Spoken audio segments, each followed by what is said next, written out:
발해 수요 요적을 찾아서 방학봉조 연변대학 출판사 24년 8월 1일 방학봉 교수 1930년 11월 6일 길림성 화룡현 출생 1952년 10월 연변대학 역사학부 졸업 1952년 10월부터 현재까지 연변대학 역사학부에서 사업 선후하여 연변대학 역사학부 부주임, 주임, 당지부서기, 발해사연구소 소장 등 직을 역임. 1988년부터 연변사학회 부리사장, 길림성사학회 상무리사, 동북삼성 조선족사학회 부리사장, 중국 조선족사학회 상무리사, 일본 오사카 경제법과대학 동아시아연구소 개권연구원, 한국 동국대학교 신라사연구소 개권연구원, 한국 고구려연구회 학술자문위원 등 직을 역임. 주요한 저서들로는 발해사연구, 동북민족관계사, 발해문화연구, 발해불교연구, 발해건축연구, 발해성곽, 발해 주요교통로 연구 등 31부, 그중 9개에서 7부 출판이 있으며論文 90여 편, 그중 9개에서 26편 발표가 있음. 每天给一个微笑 Give yourself smile every day. 발해 주요 요적을 찾아서 방학봉조 연변대학 출판사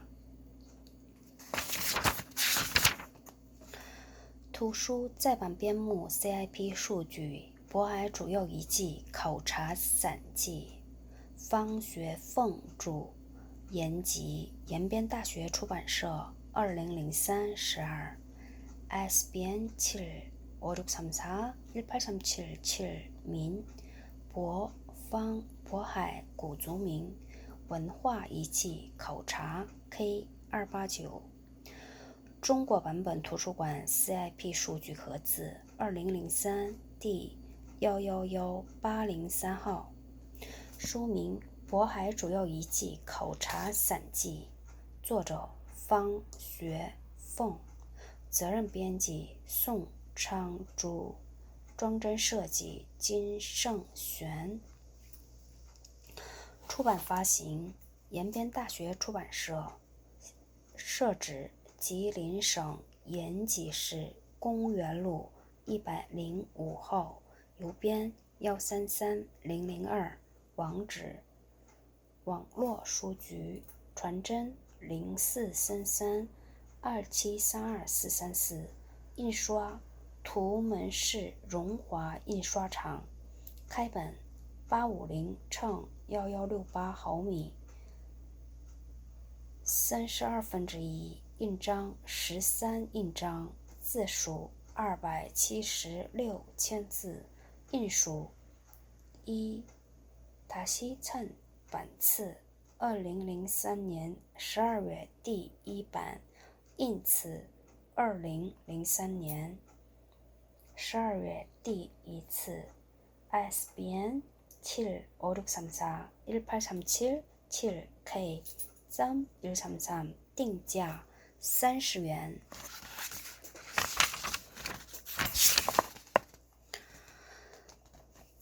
1페이지 머릿말 24년 8월 1일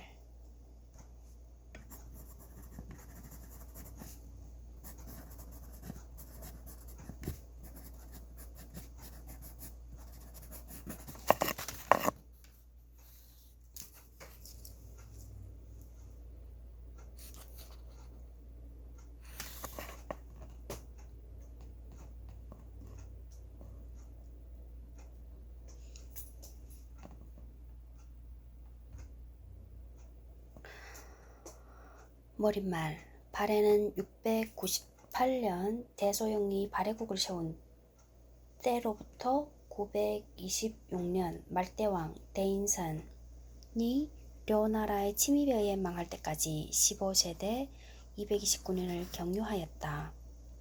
발해는 그가 존속한 전 기간 내에 원유의 기초에서 당나라의 선진 생산 기술과 문화를 받아들여 본 지역과 본 민족의 특점에 맞게 결합시켜 자기의 독특하고 찬란한 문화를 창조하였다. 발해 사회의 정치, 경제, 문화는 매우 발전하였으므로 한때 역사에서 해동성국, 하이동성고라 불리우게 되었다. 발해의 사회경제와 문화가 발전함에 따라 건축, 성곽, 무덤 등 여러가지 면에서도 상당한 수준으로 발전하였다. 발해인들이 남겨놓은 유적과 유물은 오늘까지 전해오면서 그들의 지혜와 창조력, 독창성을 세인들에게 떳떳이 과시하고 있다. 석등탑과 영광탑은 오늘도 제자리에 우뚝 솟아있어 당년 발해 사람들의 슬기를 자랑하고 있다. 발해사에 관한 문헌 자료가 극히 제한되어 있는 조건하에서 발해인들이 남겨놓은 유적과 유물은 발해사 연구에 있어서 잠옷 중요한 의의가 있다. 그러나 1300여 년이란 오랜 세월이 흐르는 사이에 자연적인 파괴와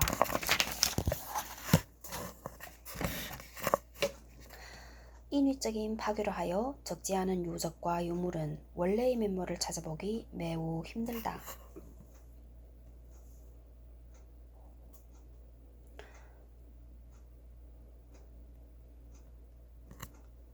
때문에 발해의 유적과 유물에 대해 깊이 있게 고찰을 진행하여 원래대로 복원시키는 것은 오늘 우리가 마땅히 감당해야 할 중책이다. 중국의 고고학자들과 문화유물 관리 일꾼들은 수십 년 동안 발해 유적에 대해 세심하게 조사하고 탐사하고 발굴을 진행하여 폭만한 성과를 거두었다. 그들에 의해 발표된 각 현, 시의 문물지와 발굴 보고서, 연구 논문 등은 발해사 연구에 있어서의 적지 않은 수수께끼들을 풀어나갈 수 있도록 할 것이다. 그러나 앞으로 더욱 많은 답사와 발굴, 연구사업이 진행되어야 한다. 필자는 발해 고고사업 일꾼들의 열정적이고도 친절한 도움 밑에 수십 년 동안 발해 유적과 유물을 자세히 고찰하였다. 어떤 곳은 3, 4차, 어떤 곳은 경우에 따라 10여 차 답사하였다. 발해 유적에 대한 고찰을 진행하는 가운데서 어떻게 하면 유적 실황을 세인들에게 사실 그대로 알릴 것인가를 심중히 생각해 보았다. 이것이 바로 이 글을 쓰는 소망이기도 하다. 필자는 선인들이 이미 달성한 성과의 기초에서 실사구시적으로 쓰기에 힘썼다. 그러나 자료가 적고 실제 조사가 미흡하고 지식 수준의 제한으로 하여 적지 않은 문제점들이 있으리라고 짐작된다.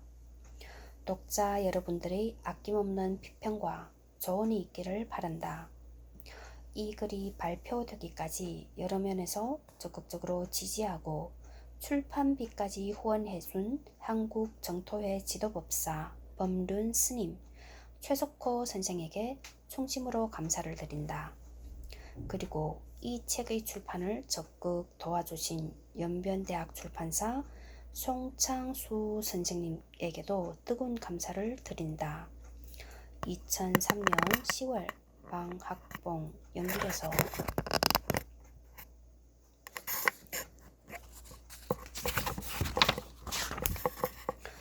차례 1. 구국 지역 내 발해의 몇 개 주요한 유적을 찾아서 2. 중경 현덕부 관할하의 몇 개 주요한 유적을 찾아서 3. 동경 령원부 관할하의 몇 개 주요한 유적을 찾아서 4. 상경 룡천부 관할하의 몇 개 주요한 유적을 찾아서 5. 기타 지역 내의 발해의 주요한 유적을 찾아서 1. 구국 지역 내 발해의 몇 개 주요한 유적을 찾아서 1. 정해 공주무덤과 룩정산 2. 발해의 첫 도읍지 동모산 3. 오동성과 영승 유지 4. 부이하 강반에 자리 잡은 막권 자고성. 5. 구국의 북쪽 위성 통구령 산성. 6. 발해 24개 돌. 1. 강동 24개 돌유적. 2. 관지 24개 돌유적. 3. 해청방 24개 돌유적. 4. 여전자 24개 돌유적. 5. 경풍 24개 돌유적. 6. 만구 24개 돌유적. 7. 마패 24개 돌유적. 8. 석건평 24개 돌유적. 9. 24개 돌유적에 갖는 수수께끼.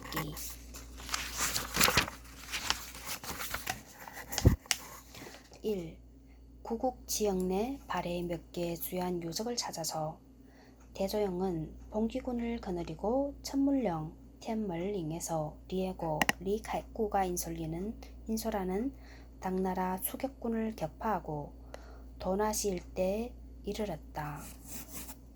그는 698년 동모산을 근거지로 삼고 진국을 세웠다.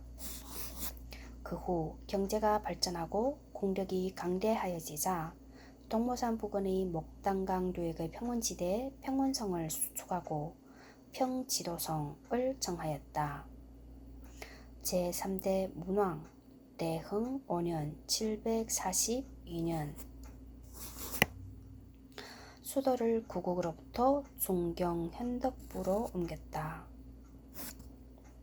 대조영이 동모산을 근거지로 진국을 세운 때로부터 중경 현덕부로 수도를 옮길 때까지 40여 년간의 발해 대시 통치 시기를 구국시기라고 하며 동모산과 오동성 등을 포함한 오늘의 돈화시 일대를 구국이라고 한다. 돈화시 일대.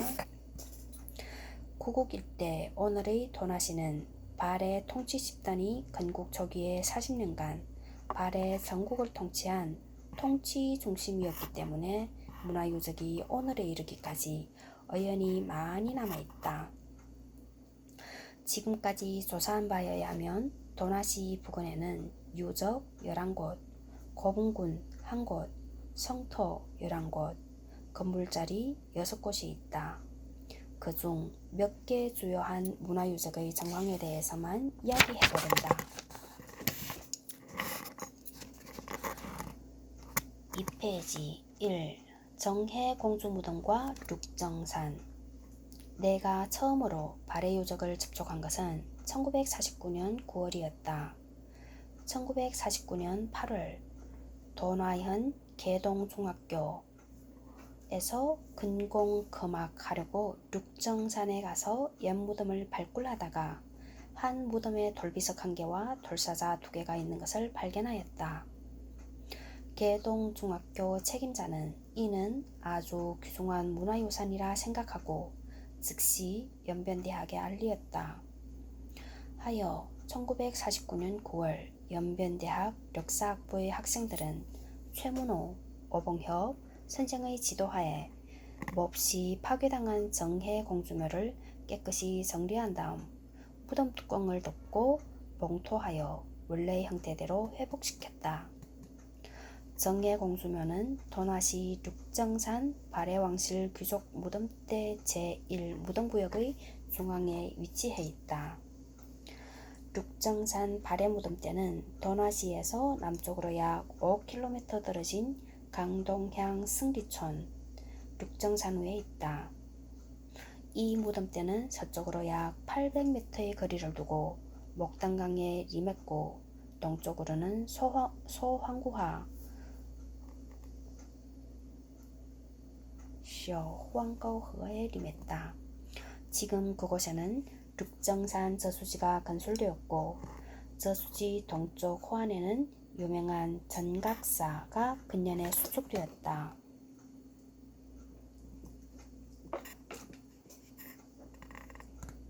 륙정산은 동쪽에서 서쪽으로 가면서 6개의 봉우리가 기복을 이루고 있기에 륙정산이라고 한다. 륙정산을 륙평산, 우정산이라고도 부르는 경우가 있었지만 지금은 륙정산으로 통칭한다. 서쪽으로부터 두 번째 봉우리가 주봉인데 그 높이는 해발 603m이다. 주봉의 동남쪽에는 상갈림이 있다. 이 상갈림의 동서량쪽에 남향을 한 오목한 평지가 두 곳이 있다. 여기에 무덤대들이 분포되어 있다. 룩정산 발해 무덤대는 두 개의 무덤구역으로 나뉜다. 산 서쪽 평지의 무덤구역을 제1무덤구역이라 하고 산 동쪽 평지의 무덤구역을 제2 무덤구역이라고 부른다. 제1무덤구역에는 30여 개의 무덤이 산기 슬그로부터 산중턱으로 이르기까지 분포되어 있다. 이 가운데 진릉과 정해공주묘가 있다. 정해공주묘는 북으로 룩정산 주봉을 등지고 남으로 활짝 트인 광활한 목동강 충적 평원을 바라보고 있다. 강 서쪽 연안에 옛 사원 유지가 있고 서남으로 10살이 되는 곳에 성산자 산성이 있다. 성산자 산성은 발해 초기 대조영이 진국을 세운 동모산 산성이다. 남으로 용류되는 곳 목단강 동쪽 연안에 영승 유지가 있는데 이곳에서 발해 초기 건축 유적과 거주 유적지들을 많이 발굴하였다. 거주 유지들을 정해공주묘로 가려면 도나시에서 룩정산 관광구역으로 가는 소형버스를 타고 약 10리 정도 가면 길가에 룩정산촌이라는 표지판이 서 있다. 이곳에서 내려 도보로 룩정산 제1무덤구역 정면에 이르러 평평하게 경사진 무덤구역 중부로 올라가면 된다. 바로 여기에 발해 정해공주묘라는 표지판이 서 있다. 이것이 바로 국내외 사학계를 진감한 명망 높은 발해 제3대 문왕 대흠무의 둘째 딸 정해공주의 무덤이다. 1949년 9월 연변대학 정해공주묘 발굴대 일행 40여 명은 연길에서 기차를 타고 도나로 향하였다. 착간에서 이제 곧 발굴하게 될 정해공주묘에 대해 곰곰이 생각해 보았는데 그때 대학 1학년생이 나이 지식 정도에서 그 무덤의 규모, 형태, 재료와 기법, 구조, 특점 등에 대해 해명할 수는 없었다.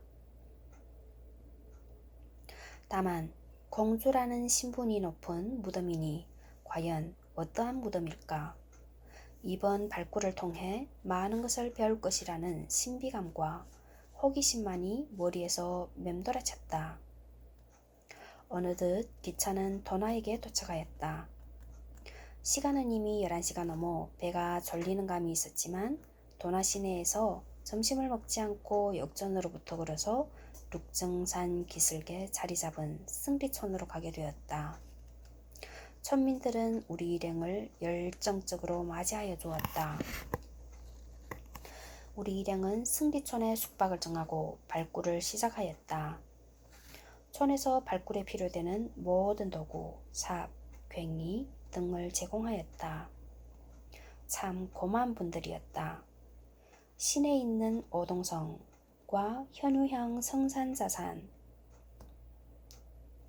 있는 성산자 산성을 겸하여 한번 돌아보았다.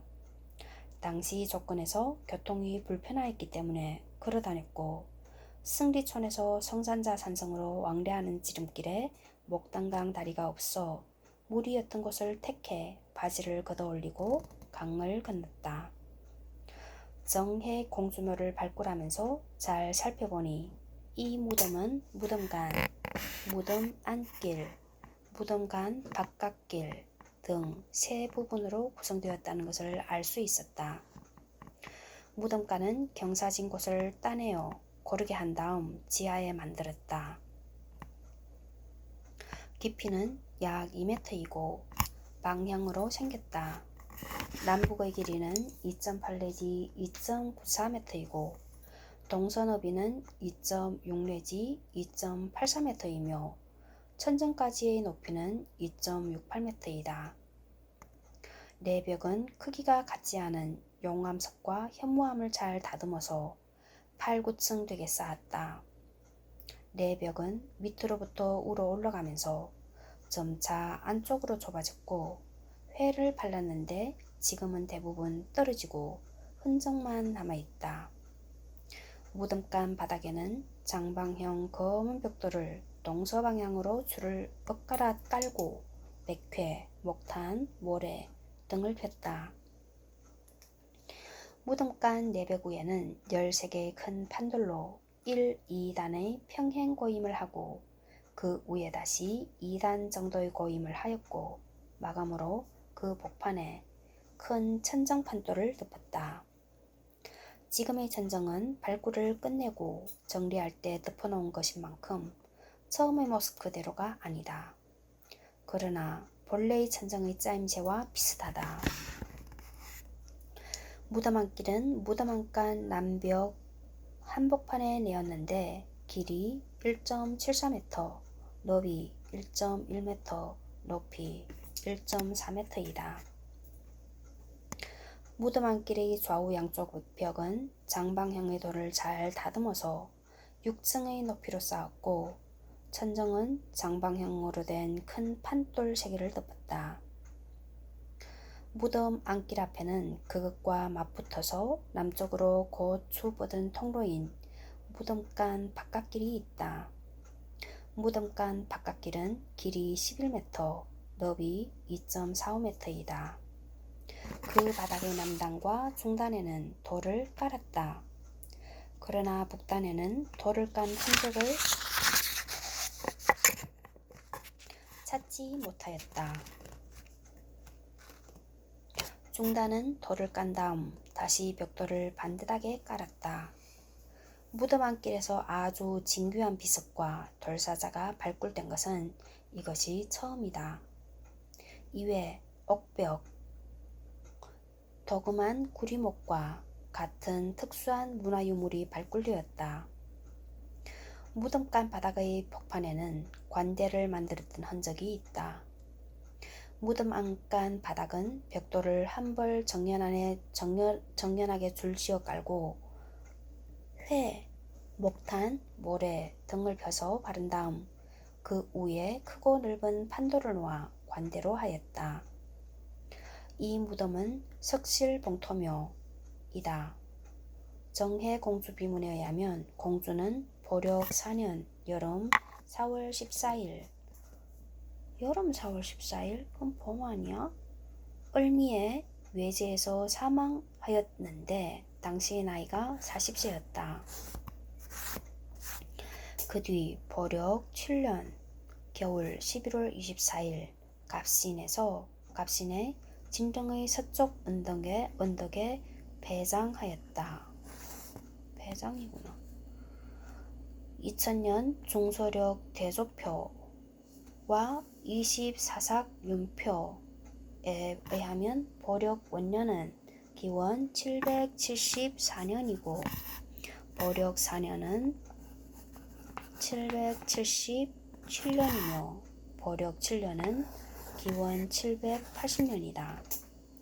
그러므로 정예공주는 발해 제3대 문왕의 딸이고 기원 777년 40세를 일기로 사망했고 3년이 지난 기원 780년에 진릉의 서쪽에 배장하였다는 것을 알 수 있다.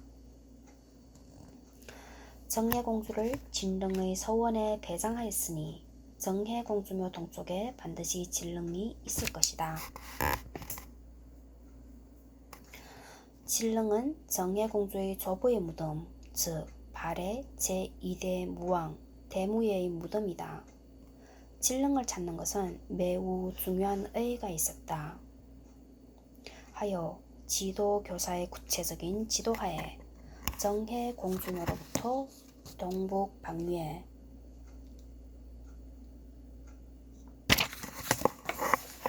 해당되는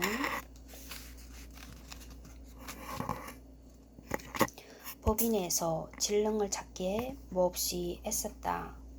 륙정산 제1무덤구역과 제2무덤구역 사이와 제2무덤구역 서쪽까지 샅샅이 훑어보았지만 진릉의 무덤이라고 인정할 만한 무덤이 보이지 않았다.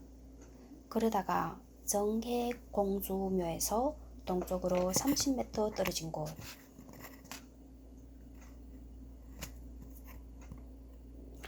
즉 제1무덤구역과 제2무덤구역 사이에 남북으로 가로놓인 한 산갈림의 중간중간, 바로 그 산기슭에서 정해공주묘보다 규모가 더 큰 무덤을 발견하였다.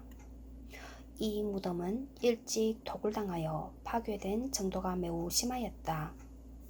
그러나 그 무덤을 세심히 조사하고 발굴할 때 주검관의 감탕에서 부서진 돌사자귀, 벽화 조각, 꽃무늬 벽돌과 질그릇 손잡이가 나왔다. 이로 보아 이 무덤은 정해공주보다 직분이 높은 진릉이라고 인정하게 되었다. 정해공주묘 무덤 안간벽은 회를 발랐을 뿐 벽화를 그리지 않았다. 그러나 정해공주묘에서 동쪽으로 30m 떨어진 곳에 있는 무덤은 그 규모, 무덤의 봉투한 직경이 22m가 정해공주묘보다 많이 더 클 뿐만 아니라 돌사자귀와 벽화 조각이 발굴되었다. 특히 벽화 조각이 출토되었다는 것은 이 무덤에 벽화가 있었다는 것을 설명한다. 우와 같은 사실로 보아 륙정산 제1무덤구역은 발해 초기 왕실공동 묘지라는 것을 알 수 있었다. 정해공주묘의 발굴은 발해사를 연구함에 있어서 사뭇 중대한 의의가 있다. 발굴된 유물 가운데는 정해공주 비석과 같은 문자 기록이 있는 금석문이 있을 뿐만 아니라 여러 가지 역사적 가치가 높은 문화유물이 포함되어 있다. 정해공주묘를 비롯한 륙정산 발해왕실 공동묘지 발견은 발해 초기 통치 중심 지역, 즉 구국이 오늘의 돈화 일대에 있었다는 유력한 증거로 된다. 1949년 9월 말 정해공주묘와 진릉에 대한 발굴과 정리 작업을 끝마치고 귀교하였다. 연변대학 역사학부에서 정해공주묘와 진릉에 대해 발문을 진행한 것은 발해사 연구에서 처음이다.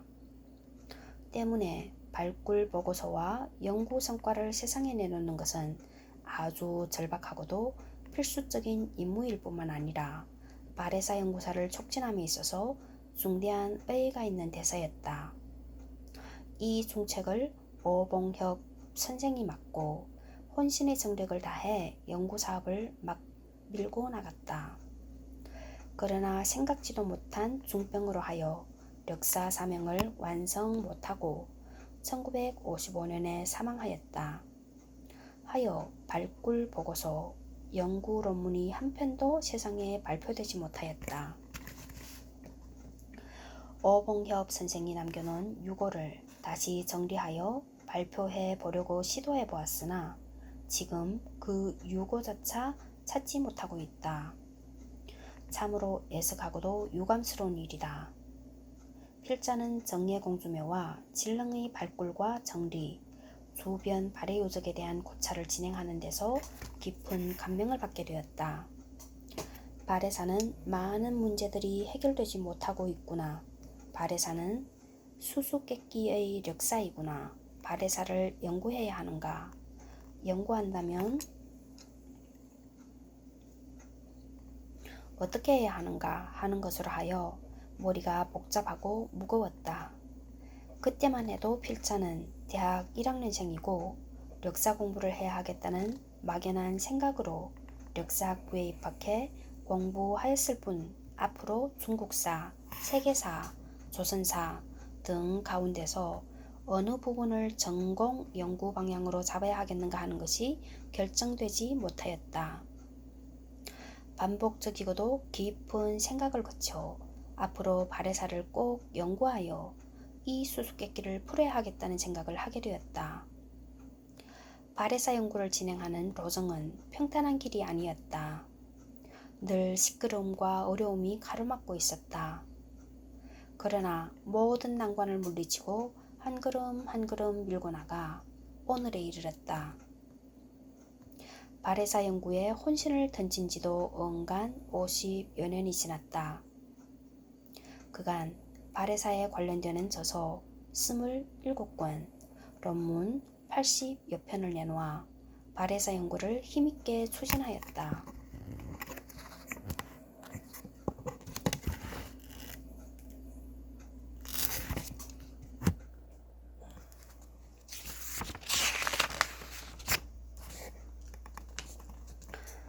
륙정산 발해 무덤대 위치도 10페이지. 江东六顶山古墓群永胜牡丹江敦化这아닌가? 륙정산 원경 륙정산 발해 무덤 분포도 第一墓区第二墓区 이거는 이죄墓발굴당했네. 이거는可判丁墓身铁香路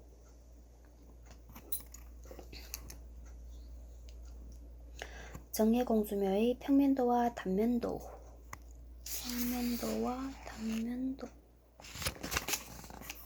정해공주묘비 정해공주묘에서 출토된 제사자 16페이지 발해의 첫 도읍지 동모산. 내가 처음 동모산을 찾아가게 된 것은 1949년 9월 중순이었다.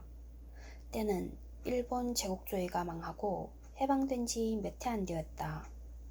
국내 전쟁은 거의 끝나가고 새 중국이 탄생될 전화였다. 돈화에는 지방민주 정권이 성립되어 지방정치를 유지하였다. 교통은 매우 불편하여 동모산까지 가는 버스도 없었다. 하여 지도교사 오봉협 선생의 지도하에 보행으로 동모산 동북쪽에 자리 잡은 림강촌에 이르렀다.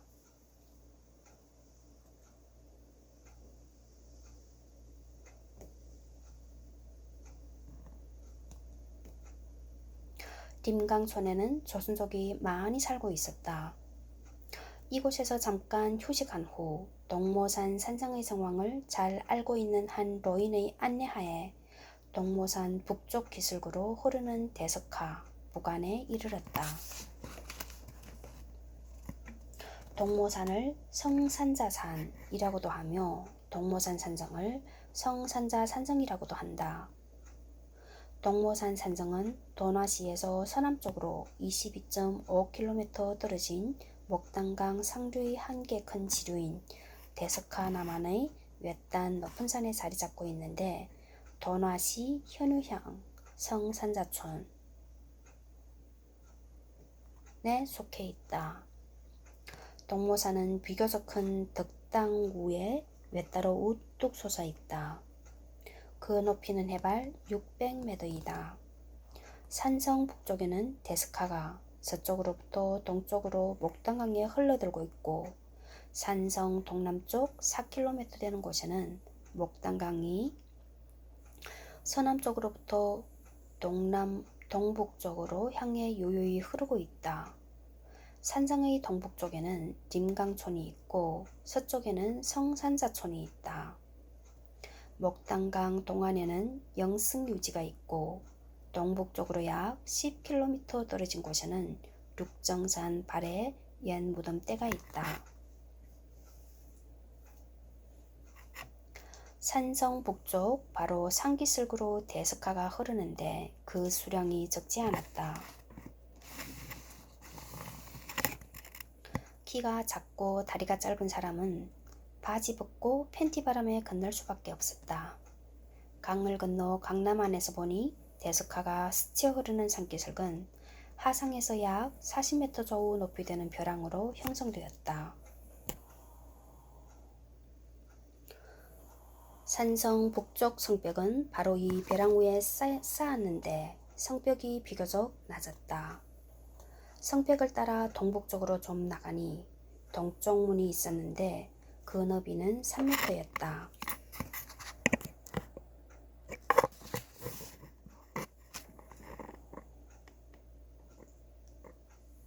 성벽은 산발을 타고 산중턱에 구불구불 뻗었다. 우리 일행은 동문에서부터 성벽을 따라 정상으로 올라갔다. 정상에는 직경이 3m 남짓한 망대 자리가 있다. 망대에서 사방을 바라보니 멀리 영승유지, 륙정산, 오동성과 강동 24개 도를 중심으로 한 도낫이 넓은 뻘, 현유와 마호를 중심으로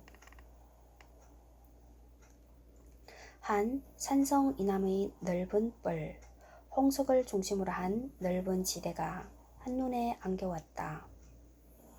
실로 이 산성은 높은 데 위치해 있고 대석칼을 끼고 있기에 방어하기 쉽고 공격하기 바쁘며 동서남북의 각 교통로를 통제하기 편리한 교통 요충지와 군사 요새지였구나 하는 것을 느끼게 한다.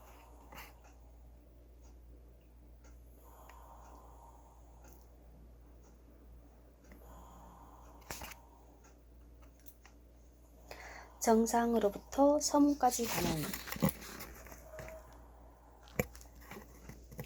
사이에는 치가 3개 설치되어 있는 것을 보았다. 치와 치 사이의 거리는 같지 않았다. 서쪽 문의 너비는 4m이다. 성벽의 둘레 길이는 2000m 좌우이며 흙에 돌을 섞어 쌓았다. 성벽 기초의 너비는 5 내지 7m며 어떤 구간은 10m 이상이며 지금 남아있는 높이는 1.5 내지 2.5m이다. 성이 생긴 모양은 대체로 타원형이다. 서쪽 문으로부터 동쪽 문 쪽으로 가면서 성내 지세를 살펴보았는데 성 안의 지세는 서남쪽이 높고 동북쪽이 낮으며 서남쪽으로부터 동북쪽으로 경사졌다. 성내에 50여 개의 집자리, 우물자리, 저수지자리, 조련장자리가 있었다. 성내 가운데 평평하게 닦은 평지가 몇 개 있는데 큰 것은 길이 100m, 넓이 30여 m이다. 이것은 조련장이었을 것이라고 생각된다. 이번 답사를 통해 성산자산성의 대체적인 윤곽을 희미하게나마 알게 되었을 뿐 성산자산이 동모산인가, 성산자산성이 대조영이 진국의 터전을 닦은 동모산성인가, 성산자산성이 발해 초기 수도인가, 성산자산성이 구국의 지역범위 내에 들어가는가, 성산자산성과 영승유지, 륙정산, 오동성과의 관계는 어떠한가, 오류하가 오늘의 대석하가 옳은가 등등의 중요한 문제에 대해서는 전혀 알 수 없었다. 그것은 주로 1950년 좌우까지 성산자산성, 륙정산, 발해 무덤대들에 대해 조사, 발굴한 보고서를 세상에 발표한 것이 없었기 때문이다.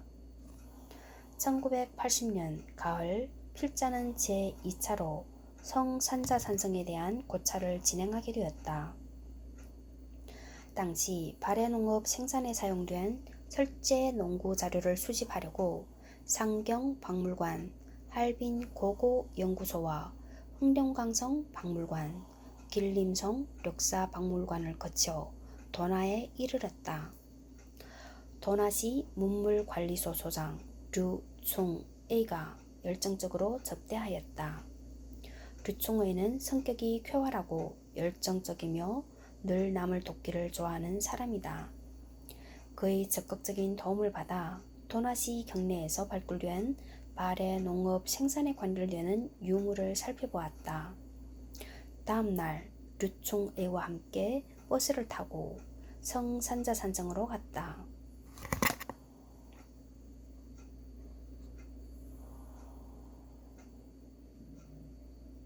그는 산성에 대해 단연간 고찰하고 수집한 자료를 자세히 이야기하였다.